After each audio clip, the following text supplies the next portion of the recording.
All right, here we go. It's official. 1, 2, 3. We're here for a particular reason. Time to put the kids to bed. And that reason is... It's time for the full 180. Yeah, it's Tuesday, and you know what time it is. Time for another edition of that real, raw, good context and good conversation with the full 180, man. Hello, how you doing? We getting close to the Christ Day. Everybody say Christmas, but it's Christ's birthday. We getting close to it, man. And we want to introduce you to another segment or another session of the full 180. Of course, I got the family on. We definitely gonna get into it because this is going to be a very intense show. Very intense show. We got some conversations to get to. We got some breakthroughs to talk about. When I tell you, man, it's putting this together. It's going to be very either inspirational or when you leave here, you got some thoughts to think about. But other than that, man, look, this is how we get down. I want to go ahead and go started with the motivational quote of the day. With separation comes appreciation. Look, this is what I mean by that. Because some of us, and I had to write this down because I wanted to make sure I said it. One day,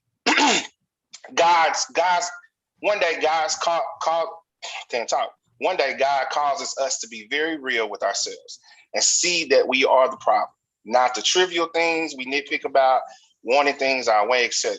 Then we realize the damage we cause to that person that now can't be changed, but instead you make it about everyone else but the real person, which is you.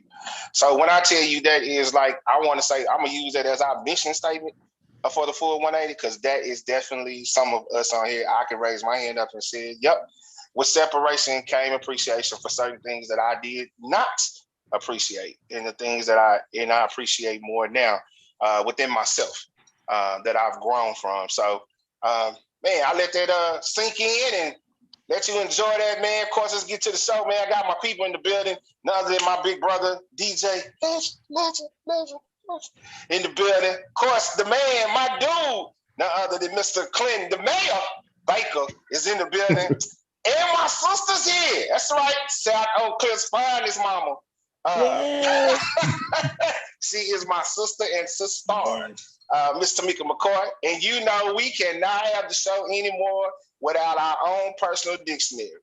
You call her Webster, we say Webby, but tonight you call her Lil Webby. She's out to sit and shut in this. What up, family? How you doing? Look, before we get to these current events, man, I got to remind you, it is coming up real fast, and we are putting it together. That's right. We have been asked to be a part of the Juneteenth celebration again this year. Shout out to Mr. Darrell Blair and the Blair Foundation, man. And his queen, Miss Sherry. I've had the chance to be on the call with some very influential people from Luster Care, from somebody with the Alzheimer's awareness. There's going to be a big car show here with some big headlines. Say, bro, they talking about bringing Paul Wall and who else? Lil Baby and somebody else, man. I mean, they are having conversations about big things. And I just want to go ahead and put it out there. From the grapevine, Clint, get your ticket because I know you're going to be there. They are working on getting not only a legend, but a singer that turns Clint head up and down. Miss Anita Baker to perform at the Juneteenth celebration. Oh Lord, I got loud. Yes, sir.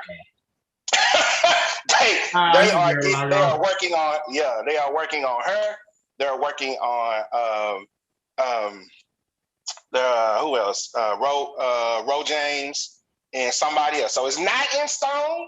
It's not in stone. But I guarantee you, man. I know Mr. Blair is working diligently on it. So. Look, man, I'm telling you, when we put it on this year, it's going to be bigger and better. Of course, my brother be out there on the ones and twos, and I'll probably be on the main stage, but it's going to be great. Couple things. New Year's, we kicking it right at the Harlow on the rooftop, man. It is going down. The New Year Day party at Harlow. Of course, yours will be on the ones and twos. I'm telling you now, you better get there early. You better get there early because it might get a little too crowded for you. Shout out to C. Jackson, Mr. Sidney, and Andrew, the owners of the Harlow, man, and they actually extended some things for me to do next year. So, God will be the glory for that, and we're working on the business aspects of that.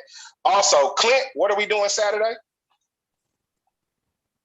MLK is having a coat drive, and I think a toy drive, but I don't want to misquote it. But toy drive at the Dallas MLK Center, starting at I believe 11. That's for us to be there. Oh, okay, my bad. For the public, starting at 11 a.m. We're gonna be there by 9:30. Hey, True. Greg's a busy man, so as long as he shows up, I definitely understand. You don't wake up early. This coat drive for the folks in need, and I don't want to misquote everything, but by the end of the show, I have the information for you. Yes, sir. So we're definitely doing big things, man. Always getting ready for the community, and I'm working on a special Valentine's Day for single battered women. It's in the shelter. I'll give you more updates as we get into that. But without any further ado, it's time to go beyond the arc. He's not Steph Curry, but he will shoot it beyond the arc, man, with my brother. I'm better than Steph Curry. I'm better than Steph Curry. Okay. When you break Ray Allen record, you let me know. I'm definitely going to be in the stands. If I was in the league, I would have broken. You know what? I believe because you going to shoot it because he always beyond the arc. We go beyond the arc with special events and keeping up with all things in sports with none other than my big bro, Mr. DJ Legend. Man, what's up, everybody? First, today's show is brought to you by Ball Freeze. If you get that Ball Freeze, it's good on the joints. And you have me every Thursday night at the basketball league, 40 and up league. I'm on it. Yes, sir. We appreciate. Look, we always got some sponsor, boy. I appreciate y'all. I always keep them up. I need y'all to write these letters so they can donate. How about that? I know, right? Well, man, first of all, let's I want to say rest in peace to Demaryius Thomas, man. Died too soon, 33 years old. So I think he had like a seizure. I think his uncle, somebody found him at home, something like that. Right. That's just, man. I think he just like retired. What, last year? Just retired. He was there. He was there when he won the Super Bowl with he got the last Super Bowl with Peyton Manning. So he did get the Super Bowl ring, or whatever. I wasn't always a big fan of Demaryius Thomas, but rest in peace, my brother. Say, man, tell you it's real out here. Life is too short, man. Life's too short. I like the way Denver, paid tribute to him. I think everybody had his jersey, and then they put a special 88 on the football field. Mm-hmm. So anytime somebody did something, they ran to the 88, and one dude, I think I forgot his name, but he got an interception. Ran over there to it, put that ball down, and he fell on his knees, bro. It was real nice, man. Then y'all won too. So yeah, we won. I want to give props on the on the Broncos. I appreciate that. I appreciate it. Y'all kind of. Yeah, always. I know it's up and down. It's up and down. I get it. But hold on, my Cowboys though. You know what I'm saying? Okay. Yeah, my Cowboys. Come on. The regular season. This regular season. Who's such a hater? Hey, y'all won. Michael Parsons would be Defensive Player of the Year, not just rookie, but Defensive Player of the Year. That boy's a beast. Okay. He's a beast. He is a beast. He's the talent y'all need to keep. Man, don't trade him like y'all normally do. I know, right? Or they don't give him the money. Now that's one thing Jerry Jones be doing sometimes, but I don't care. Right now, he doing his thing. Yes, sir. And speaking of Steph Curry, he did pass Ray Allen today against the Knicks. He man, I don't know that dude there. I don't think he's gonna ever be broken because he's still playing.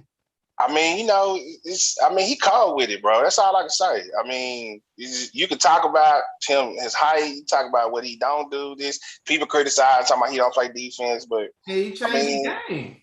He changed the whole game with the 3-pointer. So, the game. I'm saying he do play defense. He just limited on who he play against. You have to play physical with him to make him really don't do anything. But nah, that record will never be broken. I can't even see it. I say Trae Young might get close if he stay in the league long enough. He might get close, but I say Clay might get close to it when he finally get back. Splash brother number 2. He wasn't too far behind, but 2 years out, he been out. So we'll see what happened with that. So Greg, I want to talk about your boy LeBron James since you don't like him that much. I didn't say I didn't like that, brother. I just said on the court, I'm not a fan of it. But go ahead. Speaking of LeBron James, with the last 8 games, and what LeBron James, what 50 years old now with a cane? Hey, dude averaging almost 33 points a game for the past 7 games with a triple double other night. I ain't seen nobody do that. So, but Lakers to get together. They getting up there. They getting it right.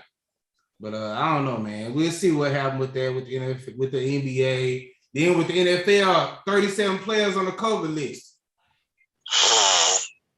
This it's the holidays. It's crazy. It's crazy. It's crazy. You got notable players. OBJ on the COVID list. Jalen Ramsey on the COVID list. They have Monday night. They had to go find some extra players to play in the game this past Monday. They didn't have enough players. So they had to go from the practice squad to fly in to play in the game. And they beat the Cardinals.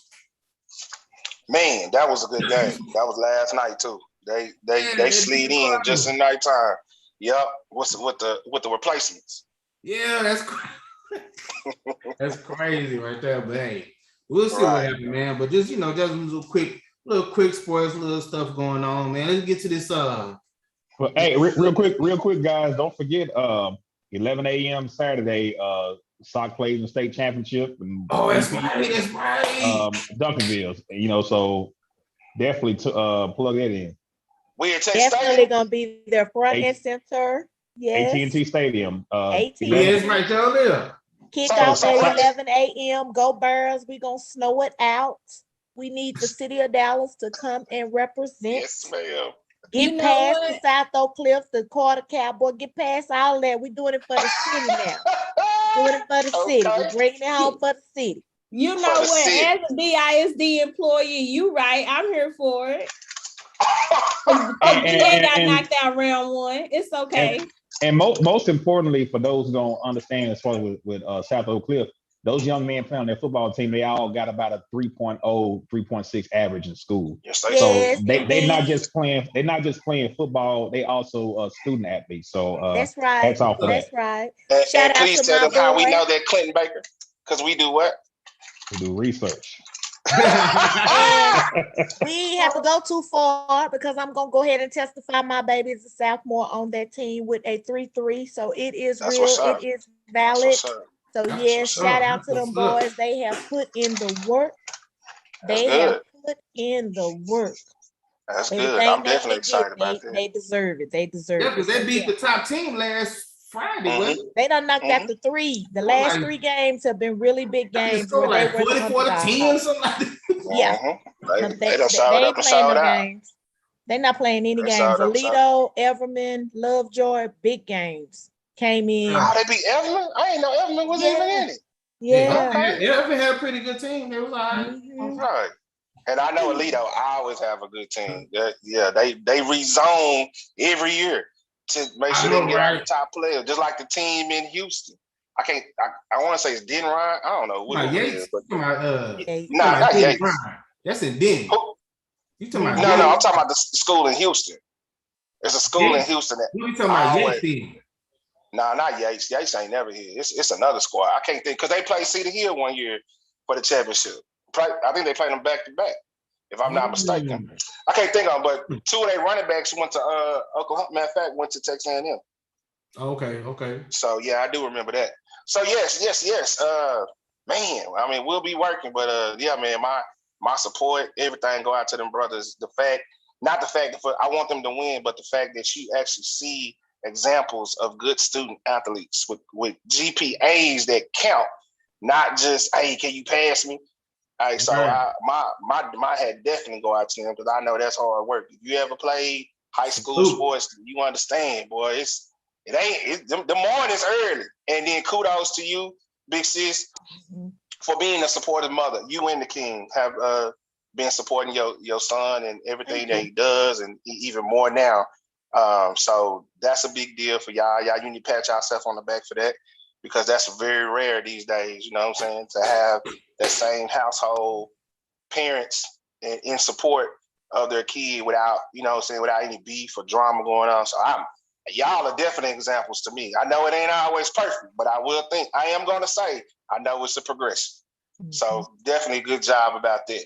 So the topic of today, man, we are talking about forgiveness. And when we mean forgiveness, in forgiveness, we have to figure out what condition is your heart in order to forgive, or what condition your heart has to be in order to forgive. However, I love when we have testimonies on our show, and they're good to have because it shows that we are definitely making strides in the right way. So I'm going to be quiet and let my brother handle the West. CB? Hey, yeah, like Greg was saying, just forgiveness, and forgiveness can be such a open-ended, subject, but forgiveness is actually one of the most peaceful things you can achieve in your heart. And I actually had a very good conversation with a close person of mine, a close family member, Monday. And she reached out to me, and we had a great conversation, and we talked about forgiveness and just, healing. And, forgiveness is geared towards individuals healing. And in order to be able to forgive, you have to be able to empathize and be able to understand that, things may not always go your way. That sometimes we hurt people intentionally. Sometimes we don't intentionally hurt people though, but we have to be able to empathize and understand that, in order to forgive, you have to have a heart and a mind to be able to forgive.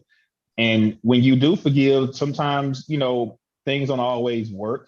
Things don't always patch up, but the forgiveness really is for you. It's for you to be able to heal and move forward. And just Monday, I received something from a very good person that really touched my heart, that really gave me the motivation to even want to be a better person, a better man. But that was my testimony and my revelation. I don't want to put the conversation, the business out there though, but it really touched my heart, and I really appreciated that. So she knows who she is, and I'm grateful for her, and I thank her, and I'm definitely glad that she forgave me. And to go along with what he said, so we like to make sure we do our thorough research, as he said. So defining forgiveness as a conscious, deliberate decision to release feelings of resentment, of vengeance towards a person or group who has harmed you, regardless of whether they actually deserve your forgiveness. Forgiveness does not mean forgetting. Let me say that again. Forgiveness does not mean forgetting, nor does it mean condoning or excusing offenses. So let's start there. Do y'all feel like forgiveness? Do you think if you forgive, then you should forget? No. Why? You ain't gonna never forget it because it's always gonna come back in the back of your mind sometimes when you're not even thinking about it. You could be sleeping anyway. You would, oh man, I remember that. It's so many things. Prime example, me. I was with a person for 17 and a half years. It was a lot of things that went on, but yeah, I forgave because of my sanity, because of me, but I never forgot. It'd be days I'd be like, man, I ain't up in that situation, but yeah, you ain't gonna never forget. You forgive, but you're gonna never forget, but you can forgive you're gonna forgive because the thing is in your heart, you can't be hateful towards that person. God didn't hate us. I'm glad you said that. He forgave us so many things we still do. I'm glad you said that. I'm gonna come back to that. Sisters, whoever. I'll go. No, you don't forget because that's the lesson that's being taught. And the lesson may be for you to never do that again or allow that again, or whatever the lesson is that's for you. Because if you don't remember the lesson, then you will continue to allow whatever the thing is to hurt you.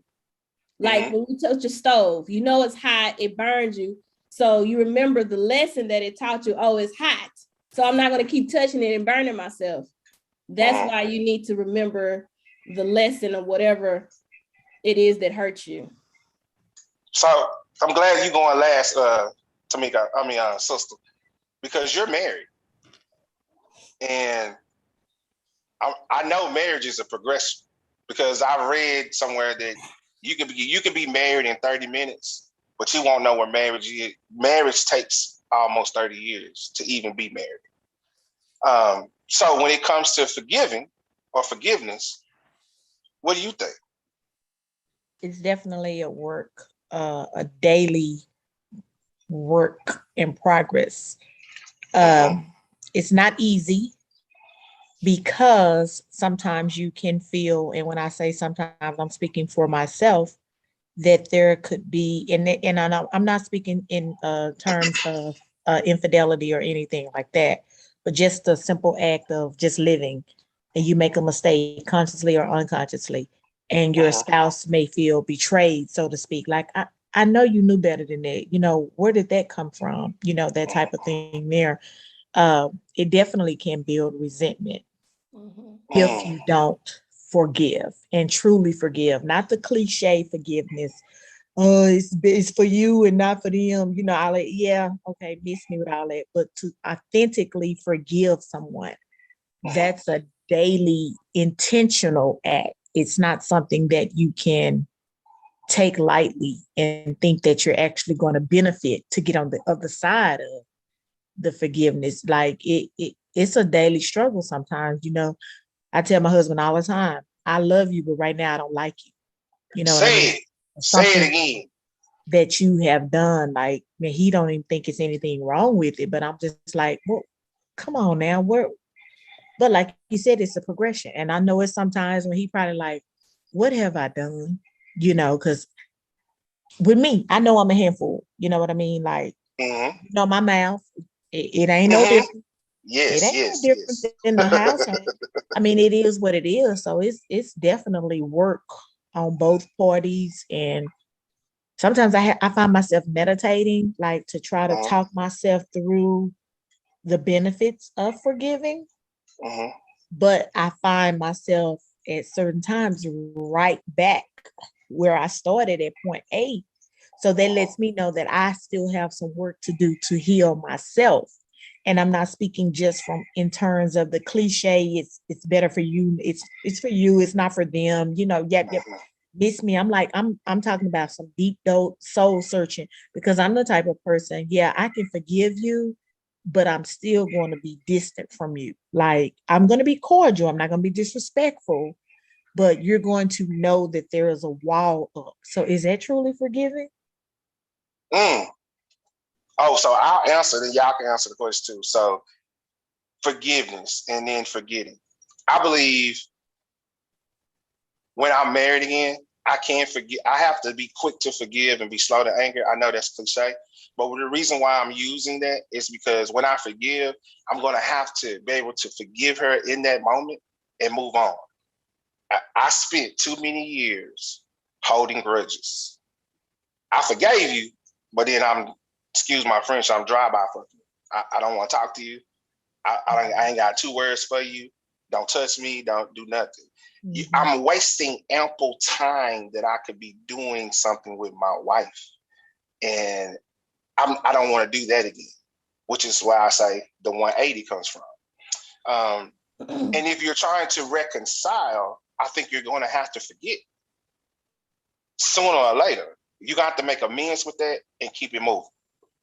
In my experience, I can only use my experience that in the situation that I was in, it was easy to have conversations, sit down, forgive, talk about it. And y'all know me, or in that situation, y'all know me, well, we're finna go eat it. And that was it. It wasn't brought up the next day. It wasn't brought up two weeks from then. Because my thing is, there are people, me and Webster talk about this, there are people who argue, right? So when they arguing, it's Thursday, but you done brought up what we done did on Monday, Tuesday, and Wednesday, and today is Thursday. It's like, can we ever if we got to a resolve on Monday, why are you bringing Monday up? Right. But what I've learned is that we do too much of this and wanting to be right. I'm guilty of it, did it. So after a while, you come to the point where, hey man, what's the resolve? Let's get to the issue. So my thing now is like, you know better, you do better, right? So at this point, it's kind of like, okay, we know what the problem is. Can we get to the resolve of it? Because we can talk about the problem all day, but what is the resolve so we can keep moving forward? I'm not walking out on you. I'm not leaving. I ain't brought up the D word or whatever the case may be.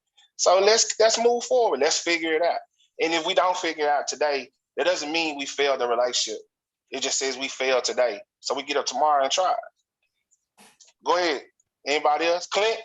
I think, and I agree with something Tamiko said, that forgiveness is it's no different than like in a marriage. It's work, because we're human and it's human nature to remember when people do things to you. But a lot of people don't have the character trait empathy, and it's real easy to be self-righteous in a situation, and I'm guilty for that. Whereas I was done wrong and I wanted this person to receive swift justice, to be hurt. But then when I did the wrong, I was too self-righteous to admit that I was just as wrong. And that can weigh in a marriage. It can weigh in a relationship. You can't have double standards.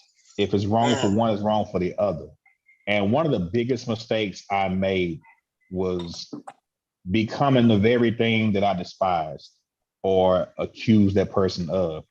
And it took some time, and it weighed on me, to have that guilty feeling that you've hurt somebody, and it weighed on me. And to know that you did somebody wrong and you don't have that opportunity to apologize to them or to beg their pardon, that's hard. So for me to know on this past Monday that I was forgiven for some things, for some egregious things that I know I done, that freed me. But like Tamiko said, it's work. Forgiveness is work, because it's going to take time. Because the reason that we keep bringing things up, I know, at least for me, the reason I kept bringing things up because I kept seeing a pattern of the same behavior. But it's not my job to sit there and point out every little thing that you do. We have to work on these things together. But sometimes when we get into an argument, maybe on a Tuesday, and we bring it up on a Thursday, I know, at least for me, I saw the same behavior, but instead of sitting down and talking to her about it and we working it out, I'm, like Greg said, I'm pointing that finger. See what you're doing, see what you're doing. But then when the spotlight was on me, I was this. Ghost or redirecting. And correct. And on that part, I was dead wrong. So it's interesting how I'm hearing the male part say that we talked about this on Monday, we talked about this on Tuesday, but here we are Thursday and Friday, and you keep bringing it up again. I want to give you guys some insight from a woman's perspective. We are very emotional creatures. So yes, we did talk about it on Monday. We talked about it on Tuesday, but there's still something in my soul that I'm yearning for, which is why I keep bringing it back up, because that has not been met yet. So it's not necessarily to point. It's something that we're reaching for, or we're searching for from you all, for you to pour into us. So it's like something that we need to say? Or yeah. If we sit here and talk about the whole situation, actually come to a conclusion about it, and it's like, okay, we done with it, but then some trigger in your mind be like, well, you doing the same thing. I'm like, well, didn't we just talk about this? Because eventually I'm gonna be honest with you. I'm gonna be like, you know what? I'm done. I'm done arguing about it. Either we gonna move on or not. What's the Hold on right quick. Hold on. You said a key word. You said trigger. We are triggered by different things. So it's something that we're looking for from you. Yes, we talked about it. Yes, we said A, B, C, D, but as an emotional creature, and you to be our protector and our provider, is something that we're looking for specifically from you. Once you give us that, we can move on. Go ahead, Webster. I'm gonna say this. I'm gonna come back to you, Charles. Agree with mostly everything you said, Tamiko, except for the whole I'm looking, I may be looking for something for you. I might not be looking something for you to do something or say something in that particular moment. I can only speak for Alicia. But I do agree that we are emotional creatures. And just because we discussed it and came to a resolve on Monday does not mean emotionally I've let it go. So in order for me to forgive you, you have to extend me the grace to work through and process my feelings when I'm ready to let that go. That doesn't mean keep badgering me or you're mad because the next day, and I'm not saying that the next day I need to bring it up or the third day I need to bring it up or the fourth, fifth, and I'm not saying that because that's not okay either. But you can't get mad if I'm still upset, because just because we talked about it doesn't turn off me being mad. It doesn't turn off that you wronged me or that I'm feeling some type of way towards you. You have to, and that goes both ways. If I've wronged you, you brought a grievance to me, I have to give you that time to process and deal with those feelings. I think sometimes we don't allow our partners to process the hurt. We have to process the hurt like any other feeling that we have. And once you allow your spouse to do so, or mate or whatever you got going on, then they should be able to come around from that. I understand both of what y'all saying. I think maybe it just happens at the wrong time. We could be just chilling, or it could be just be talking, and all of a sudden, I don't even say that. It just is something just triggers my. You remember you said this? I'm like, well, where did this come from? But for me, I'm just different. This is Charles. If I have an issue and we talk about it and we come to the conclusion, I'm moving on from, because life is too short to be for me just to keep hounding. We're gonna work it out. It's a progress. Yes, it is a progress. And that's something, hey, I'd be like, well, let me work on this on me. And then I'm like, okay, I'm cool with it now. But I'm not, I don't know, maybe it just be some different things like where it could be just off the wall where we have actually having a good time, and then it just be some like boom, like well, just out the blue. You said something, and like you said, Tamiko, it triggers you. Now, is this a trigger of something that I done or something somebody else done? Now, if it's something that I done or it's something that reflects back into your past, I can't be responsible for that. But we're specifically talking about a grievance that you did or I did, not a past thing. Right. So if it's a grievance that I did, once we sit down and talk about it, cool. But my thing is, you can't. Why? And I say it all the time. Why does triggers have to be something negative? Because we make such a big deal out of negative triggers. We always go in on negative triggers, but you don't go in when you in the kitchen and your man come behind you, kiss you on your neck. You triggered then, but that's a good trigger, right? That's not a trigger. We're not talking about that. What is it then? That's not a trigger, because if you define the word trigger, it Webster tells you it is directly associated with a negative reaction, a negative response, some type of trauma that has been associated. So triggers are negative. When your spouse comes up behind you, your mate comes up behind you, and you in the kitchen and you kissing, that's not a trigger. Okay. That's not a trick, because that's not a trauma. That's not a negative association. That's not something that hurts. Well, we don't know if that's a trauma or not. Okay, but if your spouse has identified that that's not a trigger for them, then that's not a trigger. But if I tell you sneaking up behind me without my knowledge is a trigger for me, and you do it anyways, and so you can't be upset how I respond to you. But triggers are negative. They are. It is. It's a negative response. I think we make more a big deal of our negative triggers than we do anything else. We focus on those more than we do anything else. I'm not disagreeing with Webster's definition. What I'm saying is we make it more apparent about our negative triggers than we do anything our good ones. We live in that negative space. So if you're living in the negative space when it comes to that, then of course I'm gonna expect something negative. And like Charles said, after a while, if we chilling and having a good time, and then all of a sudden you just pop up with this, why you do that? It's like, what is wrong with you? What just happened? Because I didn't even know. Now I do want to do this while we're talking. So since we're talking about forgiveness, and then I'm gonna get into the actual condition of your heart, I always use me as an example, right? So what I did was, I've been in a relationship, I've been married, and I had to forgive, or we had to forgive each other. We too actually had a conversation that was very, very good for me, because I heard some stuff when we was in it. When I tell you, wasn't even that type of conversation going on. So, like I say, I always use me as an example. So what I did was I brought my ex-wife to the show. Hello, April. Hello. What's going on? What's So up, nobody April? don't know. Hello. This is Miss April. This is my ex-wife.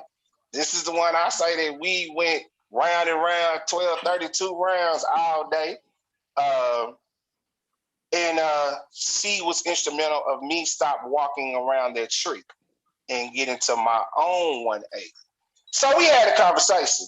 And, I asked, I said, man, was I really that bad of a dude? And this was her response. Absolutely not. However, we were both immature in our marriage.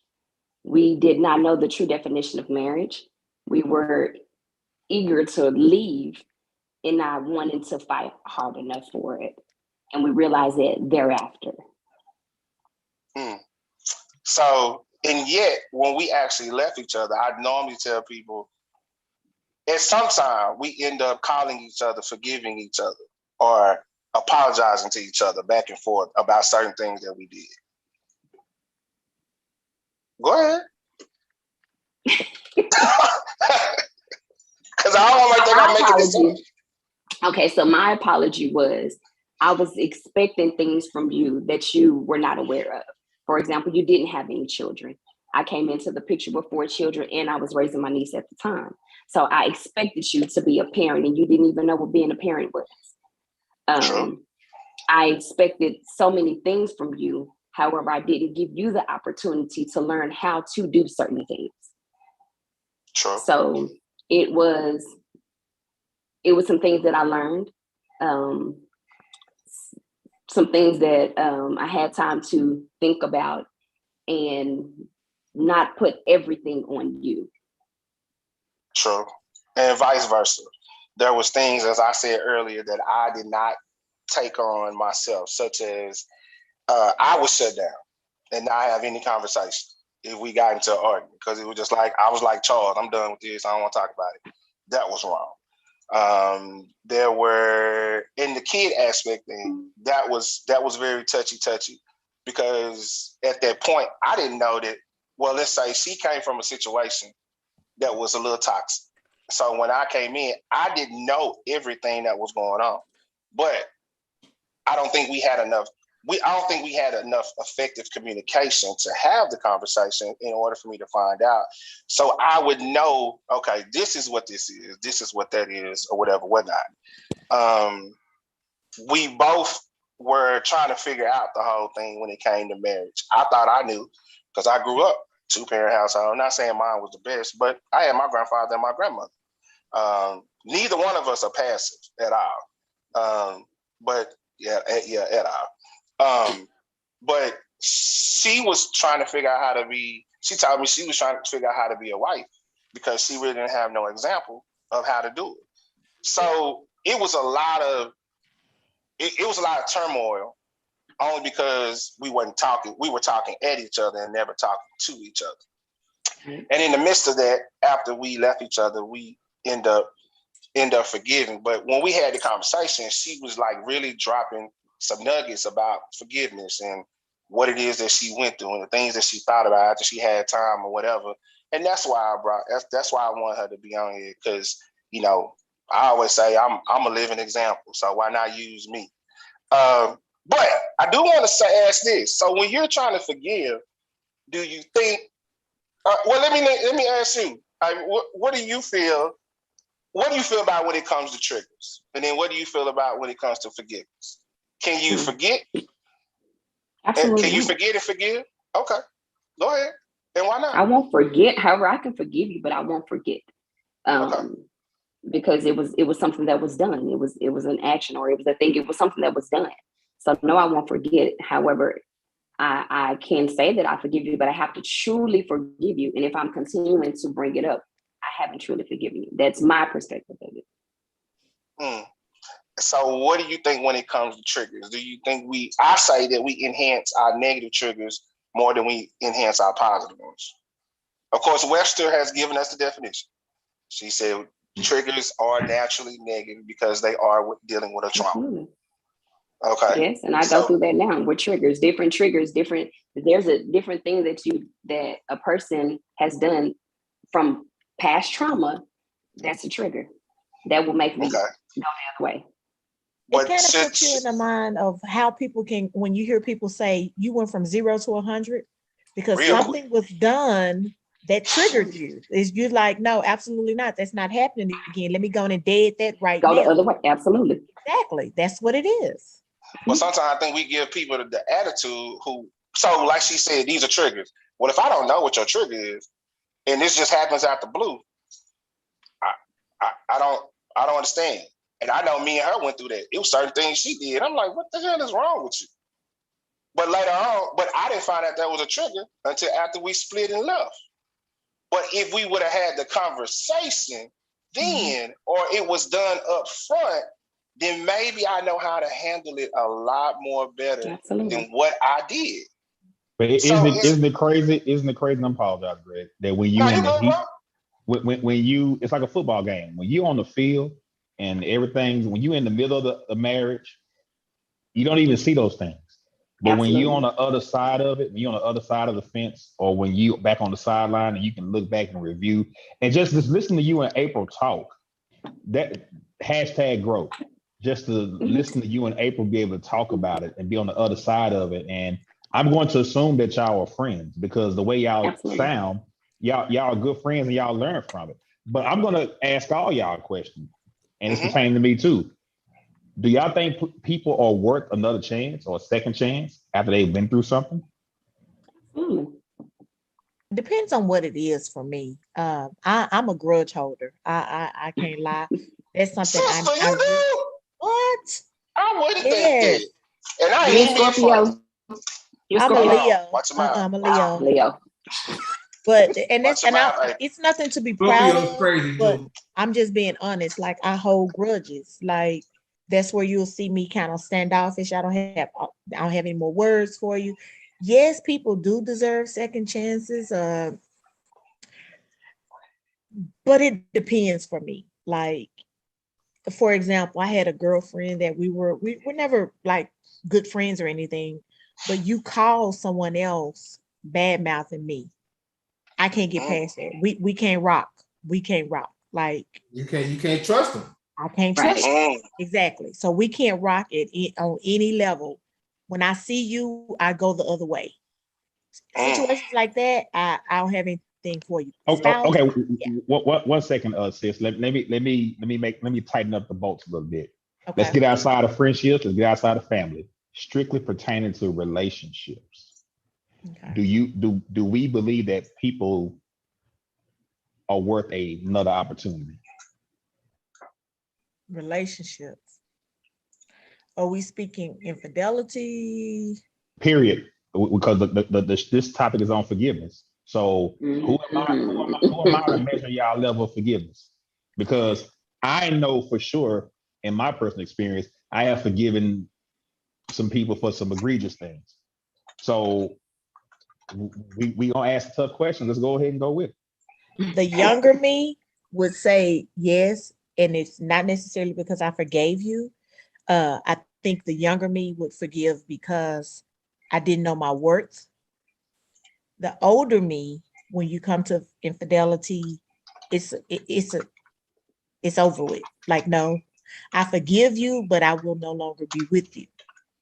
if you're speaking in regards to forgiving and then reconciling. Forgive, I can't forgive you, but we won't be together anymore. No, and I understand that, and it's funny that you compare and contrast your younger self with your present self.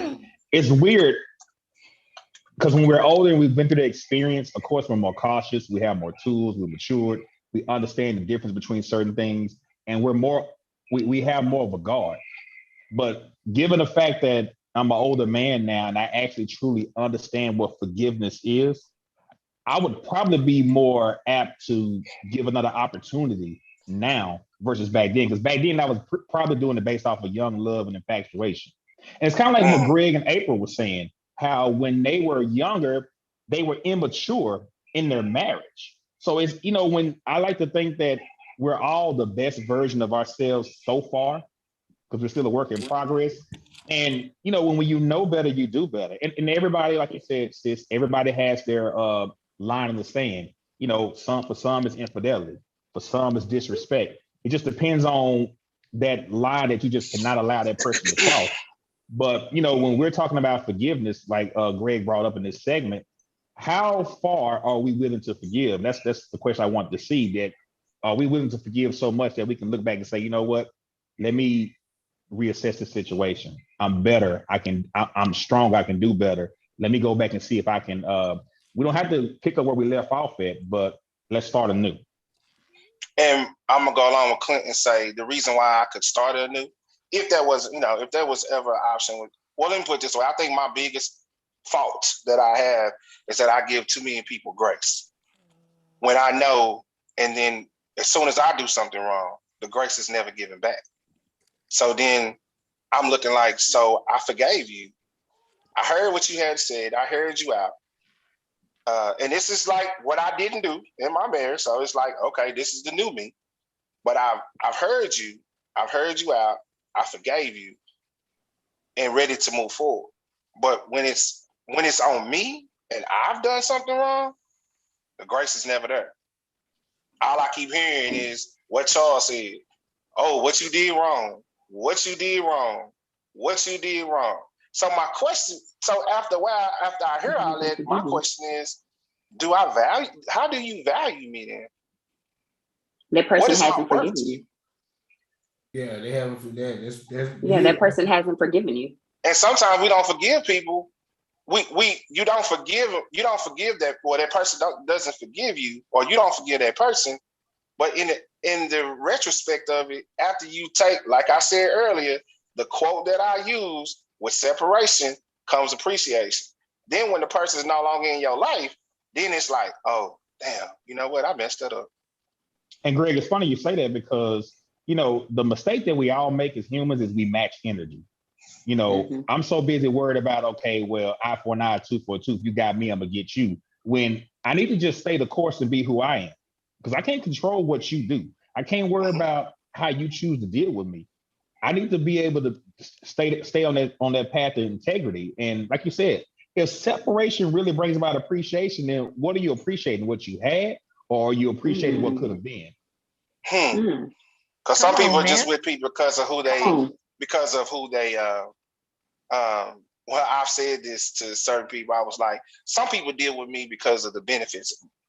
They don't really want to be, they're not really cool with me, but they like the benefits that I offer them. Like I can go, you want something done. I have a gang of network.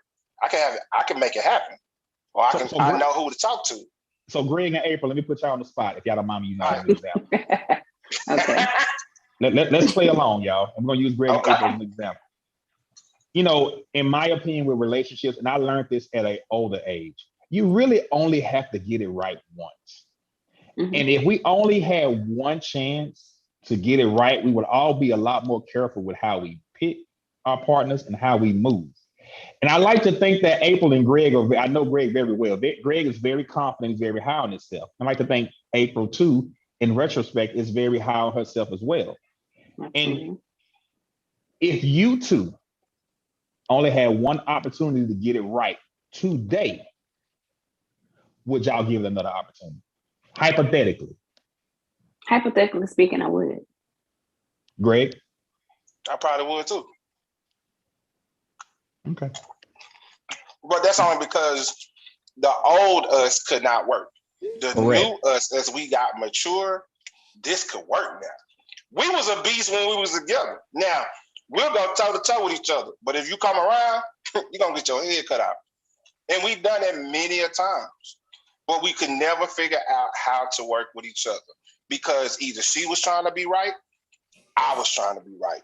Nobody wanted to be like, okay, cool. As Charles say, all right, cool. I did it. That's what it is.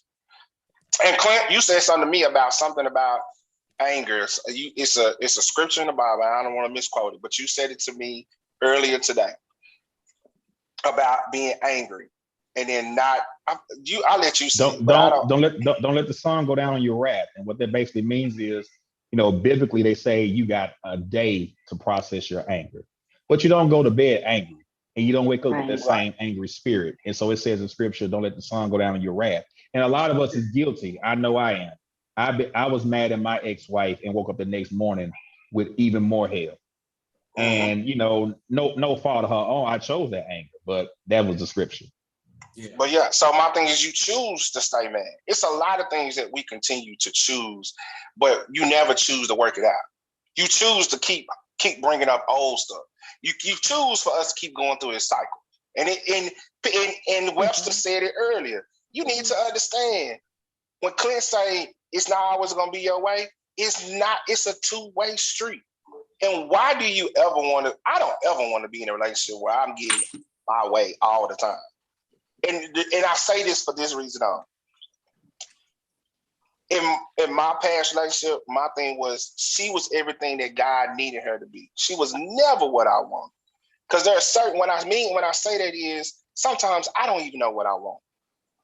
And when I say I want that, that might not be what I want. But I'm not effectively communicating. So now me, the other side of the situation, I'm not understanding what you want because you're not effectively communicating to me. I hear the words that are coming out of your mouth, and then I respond, but you still looking at me like, as y'all said it earlier, you still want something. You want me to say something, or Charles said, you want me to say something. What is it you want me to say? Because obviously what I'm saying is not what you want to hear, because we still talking about the same thing. I've acknowledged my faults. What else you want me to do? And like Charles said earlier when he brought up God, you know what's crazy? We said that we won't forget, but Charles said it best. God forgets about your faults, and he all the time you anyway, and he still blesses you. So that's why I asked, when you forgive, do you forget? Because if he's supposed to be the example and we're supposed to follow him, then why are we not forgetting? And it's funny you say that's funny you say that, Greg, because grace. God gives us infinite grace and mercy. And for us to say, you know what, I'm done giving this person grace. Who are we? That's mighty arrogant of us as humans. Because forgiveness and grace, those are fruits of the spirit. It's mighty arrogant of us to not want to give our fellow brother and sister things that God gives us on the everyday. Like you said, and like Charles said. And if we're gonna be Christ-like, I don't know if everybody's a believer in Christ, but I like to think that we all are on this panel. If we're going to be Christ-like, those are, like Tamiko said earlier, those are things we have to work on, because being Christ-like is a continual work. And I can say for me that because I'm in the space I am now with forgiveness and grace, and when it comes to relationships, I'm 41, I'm single. I only need to get it right once. So because I have that mindset, I'm very careful on who I choose to pick as a potential wife. So let me ask you this, Clint. When you like how you said that to not give grace is arrogant. Whoa, I never thought about it that way, but that's a very good analogy to help put it in perspective of how we are not recognizing and empathizing with our fellow human, i.e. our spouses, i.e. our whatever you want to call it. Like, that was an aha moment for me just to hear that comparison. So I guess I'm a little arrogant, and it's not anything to be proud of. No, seriously, like, it's not anything to be proud of, but that just gave me a different perspective. Sis, you got some work to do. And the key word that you just said that makes me like beat my heart is that you said you had work to do. You didn't place the blame on the king. It was like, oh, I got work to do. So with that work, I want to add this to it. So in order to forgive, so they say there's 5 different conditions your heart can be in, right? So one is polluted. Polluted means people who have hazardous, hold on, because I wrote all this down again. I don't want to misquote nothing. So it's people who have a hazardous mouth because of secondhand smoke from an ex, childhood, or abuse. It's pain undressed.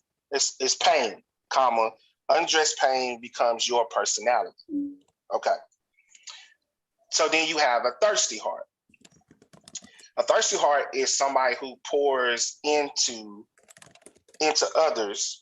They drink because in that person who's pouring into others, they do it because they want attention. There's significance. You want affection.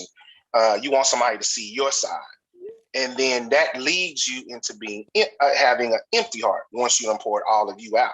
An empty heart is basically someone that's truly heartless because they pour it out to everyone, but no one pours back into them.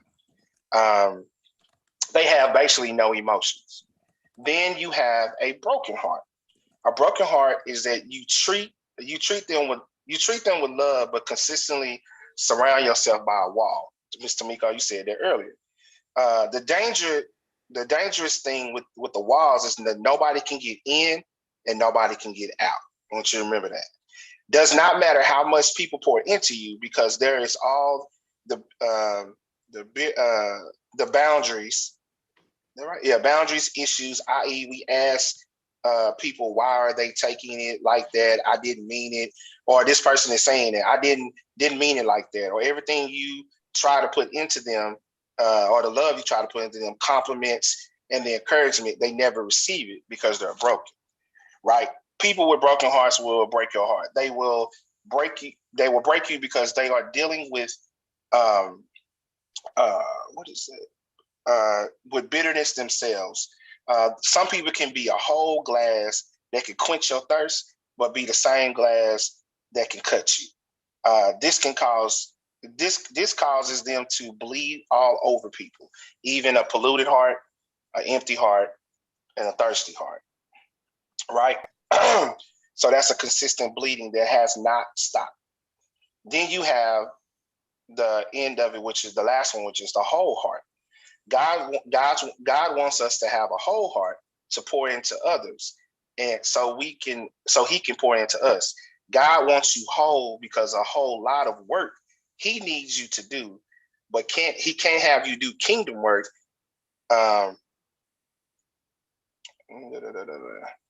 Or let alone relationship work if your heart is broken. It's going to take advantage. The broken heart is everyone going to take advantage of you. Constant trust issues. This is just detailed information that you said. I don't know if there are motives and if their motives are sincere. Not saying I don't have discernment, but you should trust God enough to show people that are toxic. I think that's how I said it. Scratch that one. So it's people who can trust. So the whole heart shows people that you can love and forgive, and as well as forget, in order to continue to do the work that you need to do for the kingdom. So my first question is, with those definitions I read, y'all, if you really had to look yourself in the mirror today, what can you say the condition of your heart is right now? Anybody can answer. My heart's been full or whole for about a year and a half. In February, it'd be 3 years since I've been divorced. But a lot of those different phases you were speaking on, Greg, about having an empty heart, being, angry or upset or what you want to call it. I went through all those phases. And, that people used to always say, well, 50-50 love, when you really have to be 100-100, you have to be a whole person. And you have to be a full person in a pure vessel for God to be able to even use you, aka whole heart. So I've been a wholehearted person for about a year and a half. No weapon. At this point in my life, I can honestly say that my heart is whole, because if I wasn't, then I wouldn't even open up the opportunity to potentially love again or accept love for that matter. In past, I haven't been. For those who know, I'm also divorced, been divorced almost 8 years, and been in another relationship since then that that's neither here or there for the sake of the conversation. So that's just where I'm at now. P. Go ahead, AP. Okay. I would say I'm wholehearted right now. And that's because I'm at peace. I'm no longer in pieces. So now that I have my peace, I was able to forgive. When I was in pieces, I couldn't forgive nothing. I couldn't forgive myself. So now that I'm at peace, I'm no longer in pieces. I'm wholehearted now. Sis? I think it depends on the day of the week. I love it. I love it. I'm just being honest. I like what I'm honesty. noticing is that the wholehearted people are the people that are divorced, so they've had time to process and go through whatever that needs to be going through. Now, remember, I'm in a marriage, so there are still things that are happening daily where you're fighting, you're trying to make this work, you're trying to have those conversations, you're trying to fix this, you're trying to fix that. Oh, I'm not listening to you today. I'm mad. I'm being arrogant, as brother said. So it just depends, like, honestly, the day of the week. Right now, wholehearted. But tomorrow I'm empty because I'm tired. I done tried to have this conversation with you. It's falling on deaf ears. So it just really depends on the day of the week and the circumstance at that given moment, if I am being honest. I don't want to give a answer that you would want to hear because I'm married, and no, it's not what's the word, the yellow brick road. No, absolutely not. It's not. Sometimes that tornado comes through here and moves some furniture around. You know what I mean? Not in a domestic violence type of way, but just Gotcha. life, marriage happens. So like you say, trying to figure out what's going on with the kids, expectations. You should know this. Why do I have to say this? I shouldn't have to tell you this.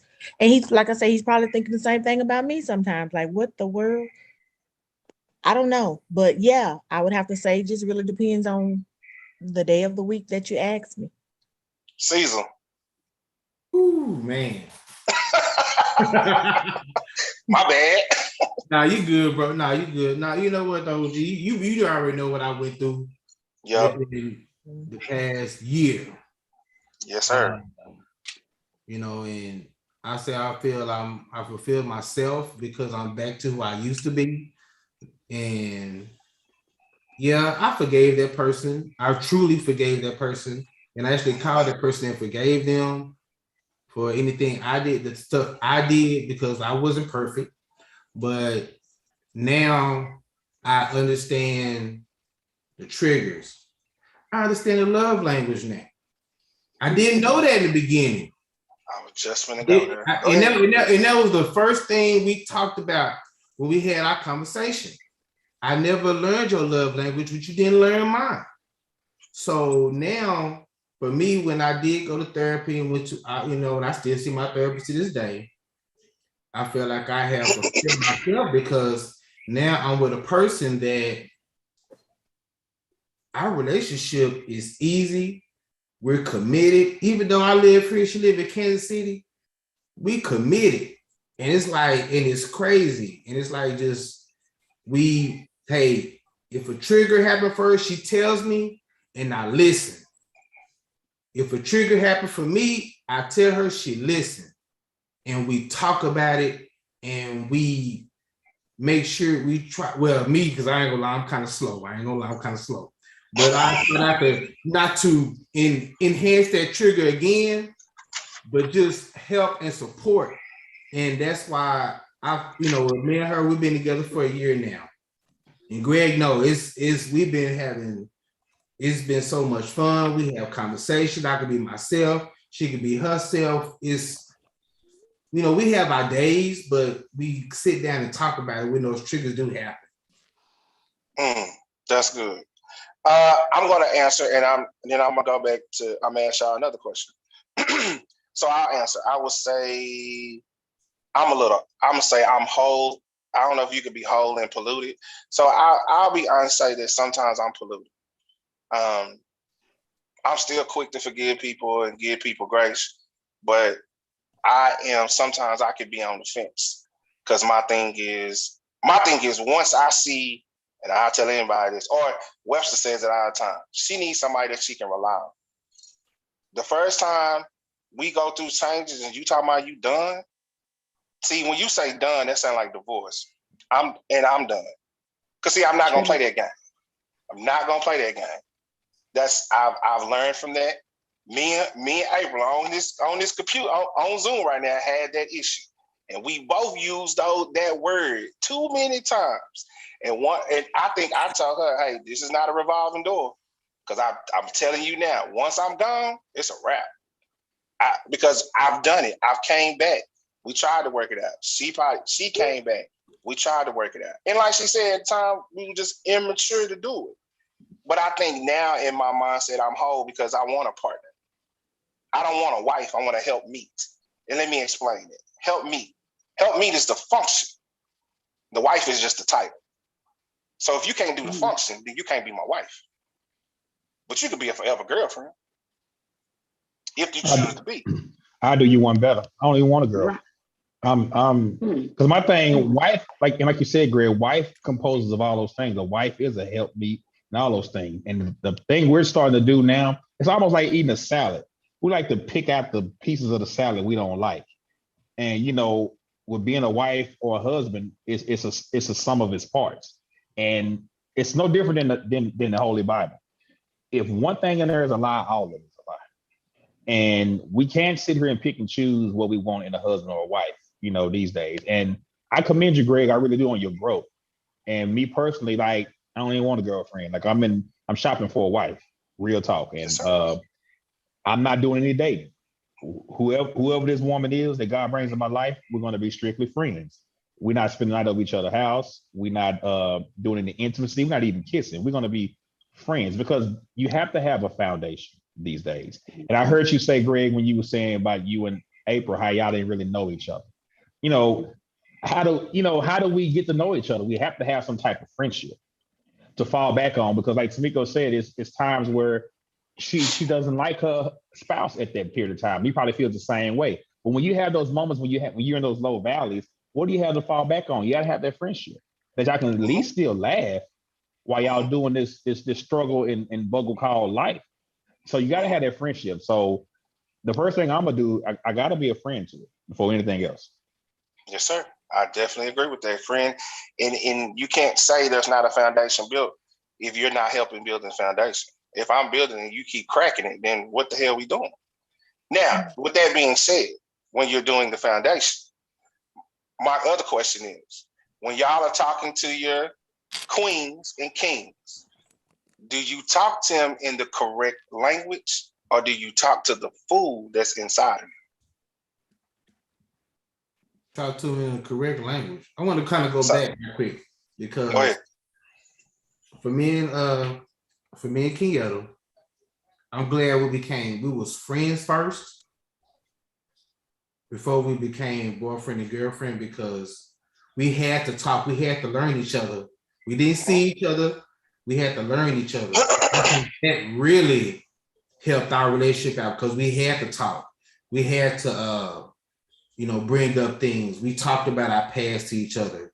And when I first got to see her and we actually see each other face to face, we didn't miss a beat, and by me and her just being, we was friends for at least almost a half a year before we actually became really, boyfriend and girlfriend. So for me, that was something that helped me out, and I really, really, truly love this girl. For real. That's what's up. But that's because you have the friendship. And I say it all the time. Too many of us are chasing love, but you ain't trying to build a real bond of friendship. Mm-hmm. I have a real friendship with Webster. You know what I'm saying? I have a real friendship with Charles. I have a friendship with Miko. Because these people can tell me I'm wrong. And this is what I mean by telling you about when you have real people in your life. And I read this. Sometimes what gives things so much validity is gives things so much. Sometimes what gives things so much validity is sometimes the criticism that preceded it. What I mean by that is that the fact that who I'm talking about, or these people even on the show and people in my life, the fact that you have the courage to tell me I was wrong makes me believe when you tell me I'm right. To me, that's when you have a real partner.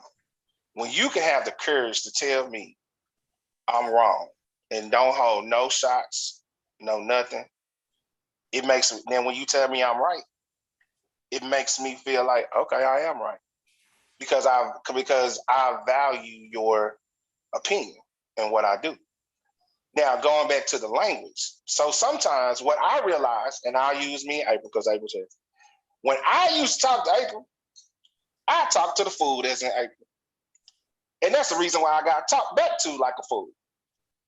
So when she on 10, why am I on 10?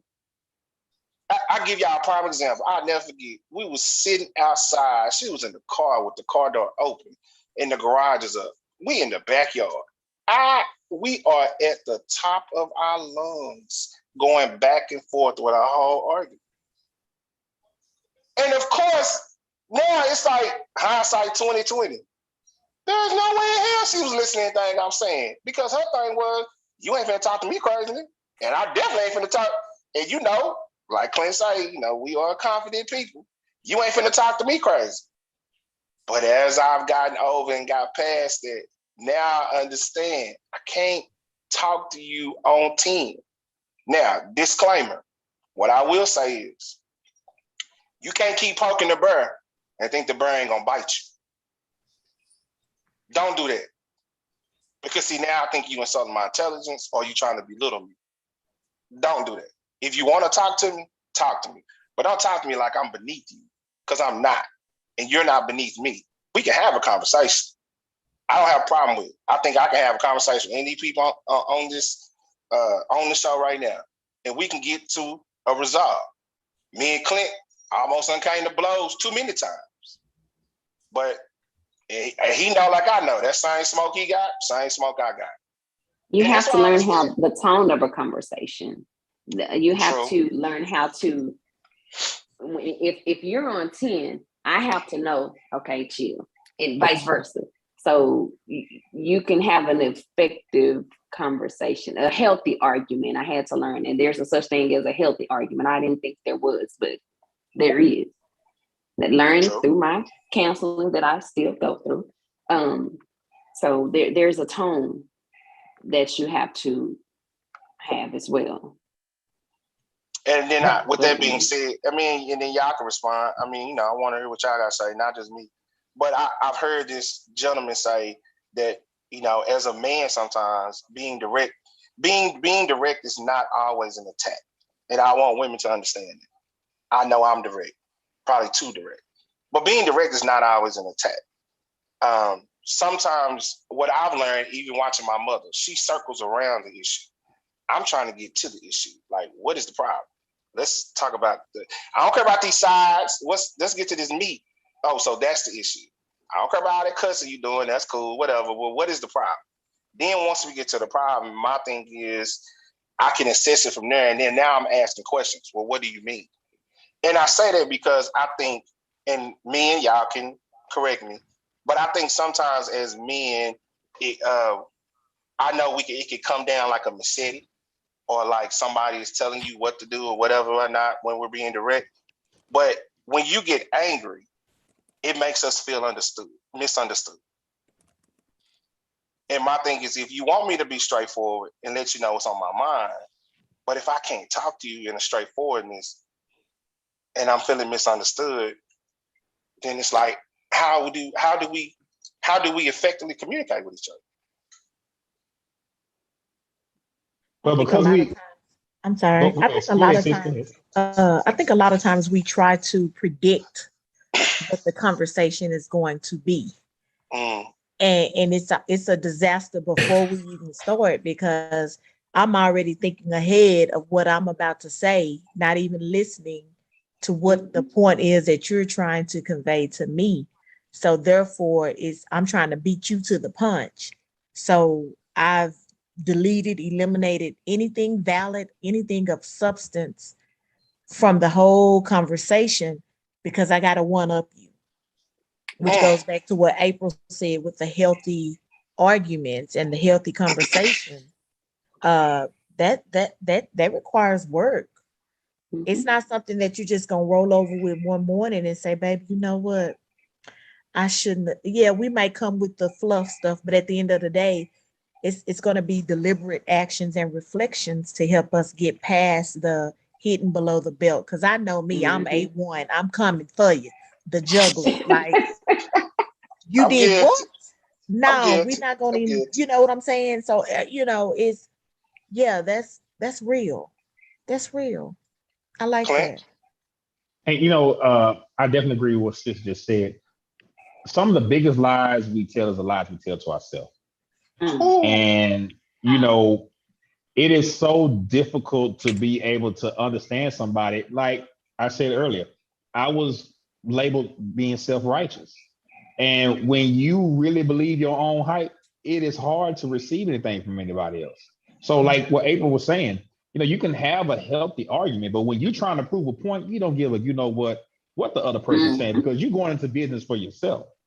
Yep. So it really does start with the man or the woman in the mirror. You really have to work on yourself first before you can receive anything. And one more caveat, April was talking about therapy. Everybody needs therapy. That's, everybody needs a counselor and a therapist or a psychiatrist and a life coach. You need a lot of those tools in your belt. But I will say this about therapy. A good therapist's job is to make sure that you're no longer their client, because they're supposed to give you the tools of what you need to be able to navigate. Not saying you can't go back to the therapist every now and then. It's no different than taking your car to get a service. But when you find a good therapist that's feeding you the things you need, it's a good therapist's job to make sure that, Clint, I've been guiding Clint for a year, and I think Clint's ready to leave the nest with these tools I've gave them to be able to navigate through life. So it does start with us. And those things that we learn, we have to be able to keep those things and work at them. Agreed. You have to, as people say, you seek wise counsel. Everybody say they wise that's not wise counsel. My homeboy, just because you've been married for 5 years, that don't mean you wise in your counsel, bro. So I'm just saying, especially when you done had the conversations with me. But I think we need to, like me personally, had to learn how to talk to in the correct way. Now I know I can get riled up, but that's only because I feel like, and that's the word feel like. And I talked to Wes about that. And your feelings I cannot disregard, right? But your feelings, are they facts? Because it may be your fact, but it might not be my fact. And that sometimes to me causes a disagreement, because I don't see it your way. But then as I know my sister's married, I'm assuming sometimes you have to know how to agree and disagree the right way, or as I would say, the healthy way, right? And sometimes I don't think that we necessarily know, or I know at that point in time I didn't know. Now I probably can do it now, but at the end of the day, it's just depending on how you talk to me, how I talk to you, how we handle it. I'm quick to say it's easy when two people are in partnership, because when you're in partnership, you come with the mindset of, hey, I'm ready to get this right. Like I can only imagine, sis, you and King done got into it on how many times, but your door is closed. I'm going to assume you ain't packed up everything and left because you still there. You haven't given up. And this is my last question, and then we can do our last word and go. But question: does love ever give up? I mean, saying the scripture, love never fails, so of course it does. Anybody else? I agree with Clem on that. Yeah, that's it. The problem is we try to define what we think love is. So what we think love is, yeah, that's going to fail all the time. But if you making what your narrative is, absolutely. Or the thing I hate the most is when I hear people say, "I'm just living in my truth." That is so played out. That's part of the reason why we have these problems now in relationships. I'm living in my truth. Live in the truth. And the truth is not biased to you or that person. And that's one of the problems. But like in scripture, if we follow the scripture, what love is, no, it never fails. Well, I'm just going to say love is patient and love is kind. That's the scripture. People be putting on their values that they win and don't even know what that means. Yes. But on a serious note, I tell my husband all the time, we can agree to disagree. We don't have to continue to chase that rabbit. Let's agree to disagree. Not to say what you're saying is wrong or what I'm saying is wrong. We just have different perspectives right now. Where are we going to meet in the middle and how are we going to proceed? And that has really deaded a lot of controversy with the chase and the rabbit. Well, you said this, that ain't what I meant, but you didn't listen to me. Okay, what are we going to do from here? Like, let it go. And that has really helped us along in our journey. However, I also have to stress to him a lot that you said facts, but I'm going to use it synonymously, my reality. Mm-hmm. I can't take your reality away from you, nor vice versa. It is what it is. We have to respect that and come to a compromise to say, this is where we are. This is what happened.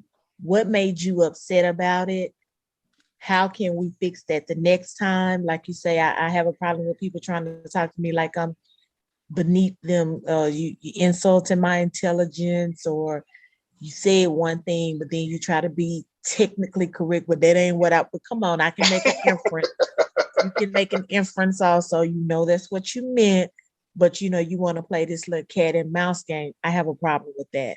So just get straight to the meat. Give me the turkey leg. I don't want the chicken. I want the turkey leg. And let's fix it. I got King right there. Anybody else want to chime in? Good. Okay. Well, look, man, we're going to go and cut it out here, man. Look, I appreciate y'all. Wait a minute, Greg. Wait a minute, Greg. One more on the spot question. And this is a hypothetical. This is involving you and April. One more hypothetical. Okay. So, April, I'm going to ask Greg first, and I'm going to ask you second. So, and I'm just being a little nosy about y'all here. What year, this is 2021. What year were both y'all able to come to that point and say, okay, we forgive each other and we're healed? Ooh. What year was that? Was it? I think it was a year before you got married. He's asking you. I have my answer. My bad. I'm going to say it's the same year before she got remarried. So I guess let me ask a two-part question. So before you and April, Greg, came to the mutual decision that y'all were both healed and forgave each other, if you don't mind me asking, Greg, when did you forgive her? When did God come in your heart and say, you know what? Yeah, I haven't talked to April, but God's put on my heart to forgive her. What year was that? Oh, okay. So that was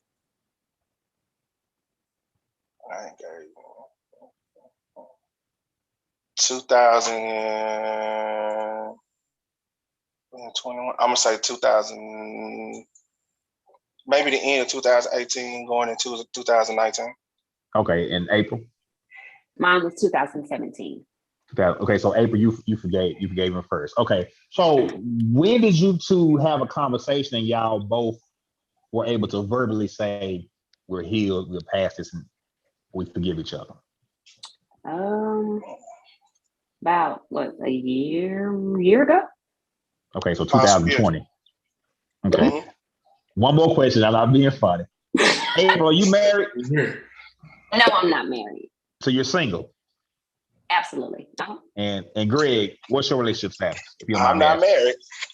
I'm not married. Okay, so you're single. Okay, well, that's all I want to know. I ain't being messy. I'm done.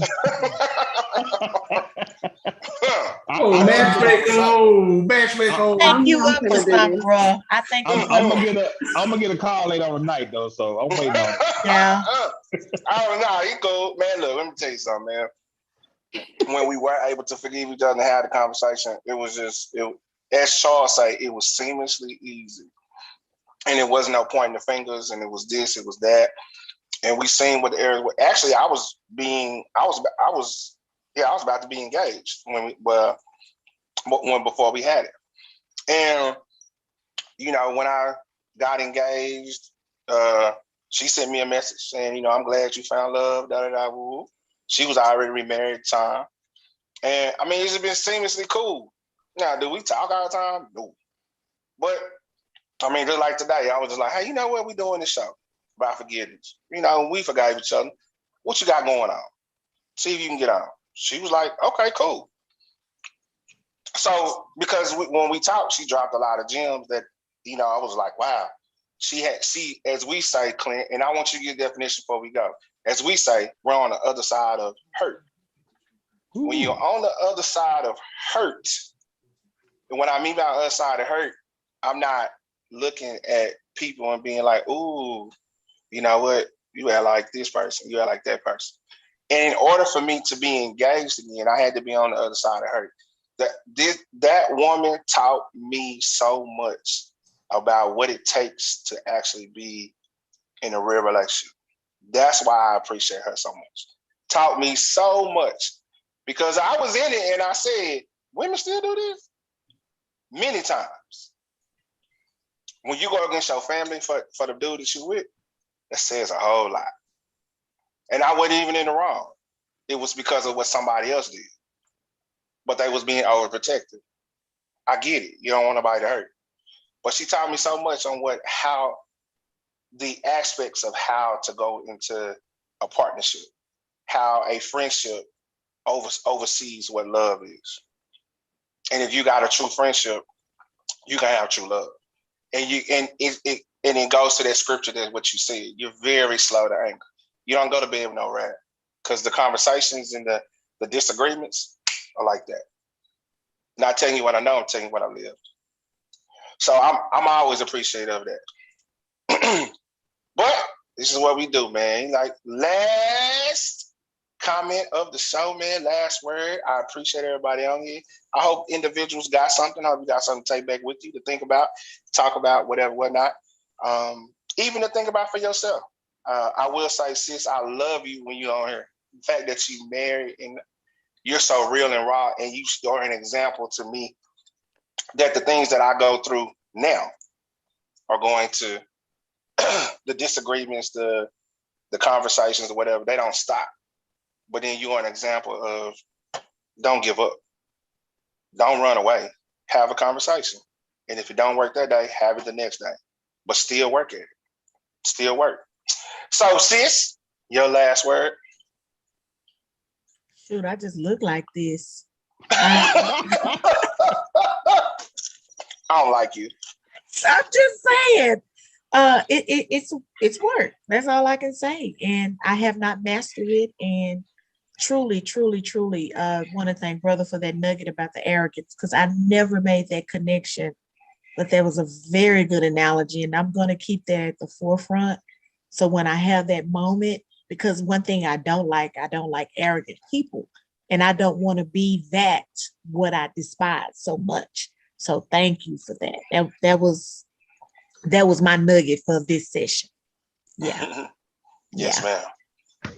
Lil Webby. As I said earlier, forgiveness is definitely something that happens over time, and you have to allow your mate to go through those feelings and process so that they are able to authentically forgive you for whatever grievance that it is. As Clint said, to remember to extend first ourselves the grace so that we can extend others the grace. Hey P, I appreciate you. Go ahead and have with your last word, player. For me, forgiveness is first finding that peace. Once you forgive yourself, you find the peace no longer in pieces. It will all fall in place. Appreciate you, homie.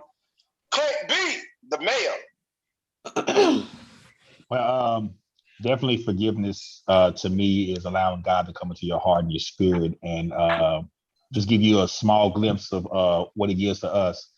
And like Greg said, being on the other side of hurt for me simply meant being open to love it again, being open to being kind. Just being on the other side of hurt means that with God, all things are possible. And not allowing my hurt and myself to limit my options, because I can never say never in life. And, just for me, I'm very mindful that I have more years behind me than I do in front of me.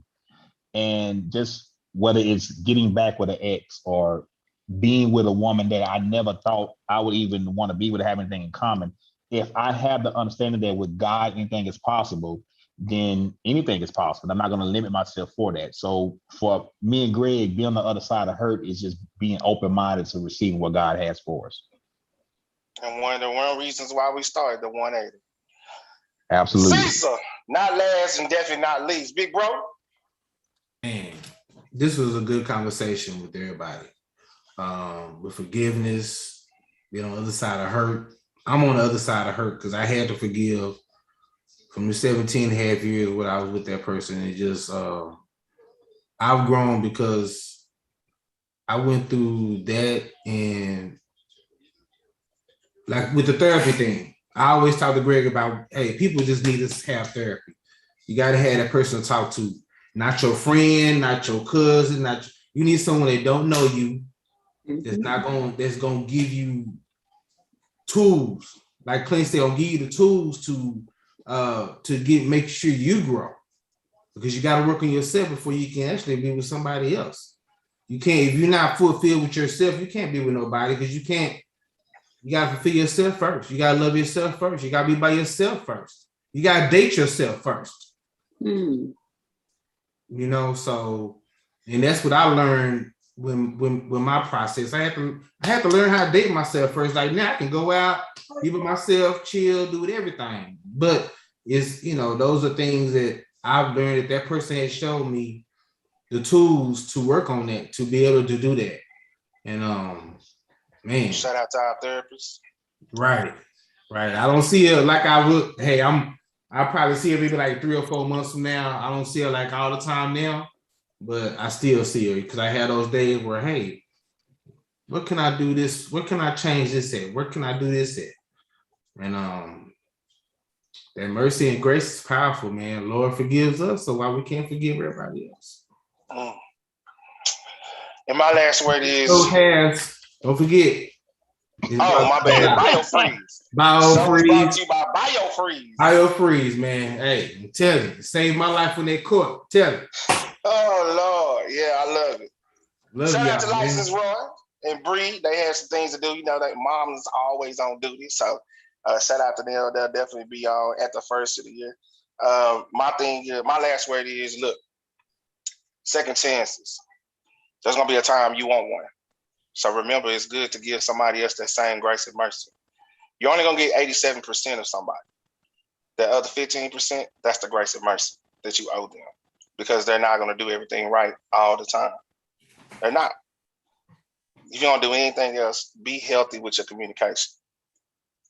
Get out, quit creating narratives in your own head. And I'm talking to me.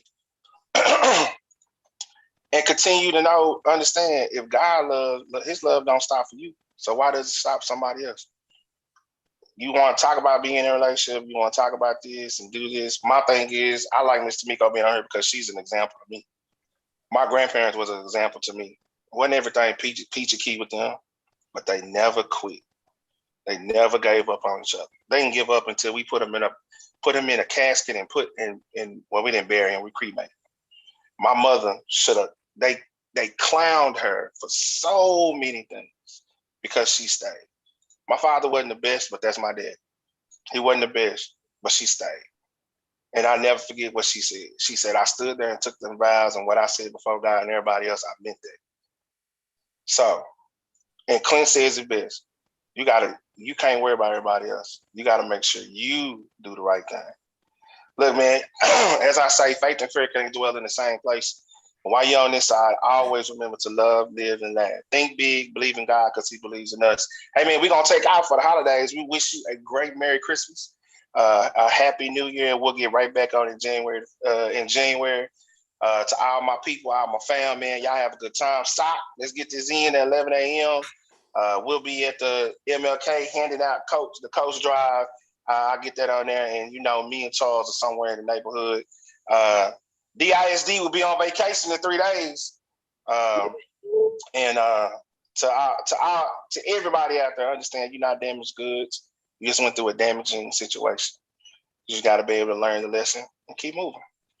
Other than that, man, on the other side, in January 2022, we got big things coming right here on the 418. Y'all be good.